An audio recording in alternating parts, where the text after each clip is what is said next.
మరి నేను అడుగుతా ఉన్నా కిషన్ రెడ్డి గారు, ఇదే అసెంబ్లీలో బిల్లు పెట్టినప్పుడు 42% రిజర్వేషన్ బిల్లు పెట్టినప్పుడు మీరు ఎందుకు దీన్ని ఆపోజ్ చేయకుండా ఆమోదించిర్రు? ఆ రోజు ఒప్పుకుంటారు, ఈ రోజేమో వాళ్ళు ఇచ్చిరు కాబట్టి వాళ్ళు చేయాలంటారు. కాంగ్రెస్ పార్టీ బాధ్యత అయిపోయిందని చెప్పట్లేదు, కానీ మీ బాధ్యతను గుర్తు చేస్తా ఉన్నాం. ఇక్కడ మీకు బాధ్యత లేదా?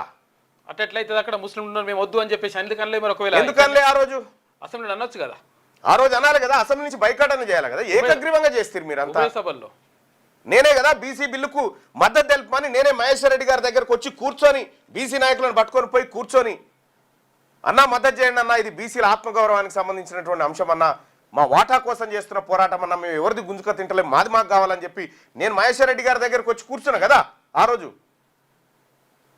అప్పుడు ఎస్ అన్నా మేము ఇస్తున్నాం మద్దతు అన్నారు. పోనోళ్ళని కూడా పోయి కలిసి ఆఖరికి బీఆర్ఎస్ పార్టీ నాయకుల కేటీఆర్ దగ్గరికి, ఆ తర్వాత హరీష్ రావు గారి దగ్గరికి, వీళ్ళ దగ్గర పోయి కూడా రిక్వెస్ట్ చేసిన నేను బీసీ బిల్లు విషయంలో అందరి మద్దతు ఉండాలి, దీనికి ఎవరు విలన్లు కాకూడదు అనేటువంటి మాట చెప్పిన.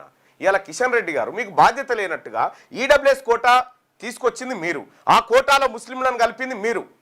మరి బీసీలలో ఉన్నటువంటి ముస్లింలు ఏం కావాలి? వాళ్ళు ఎటుపోవాలి ఆ బిడ్డలంతా? సచార్ కమిటీ నివేదిక ఏం చెప్పింది?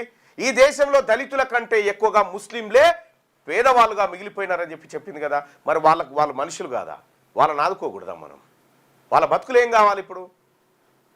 ఎస్, పక్కా పేద ముస్లింలు బీసీలలో ఉన్నారు, వాళ్ళు మా బిడ్డలే, బీసీలే, వాళ్ళకు కూడా న్యాయం దక్కాల్సిందే. వాళ్ళని మత ప్రాతిపాదికన చీల్చి వాళ్ళనికి రిజర్వేషన్ బీసీల నోట్లో మన్నిపోయాలని భారతీయ జనతా పార్టీ చూస్తే భారతీయ జనతా పార్టీకి ఈ రాష్ట్రంలో పుట్టగతులు కూడా ఉండవు.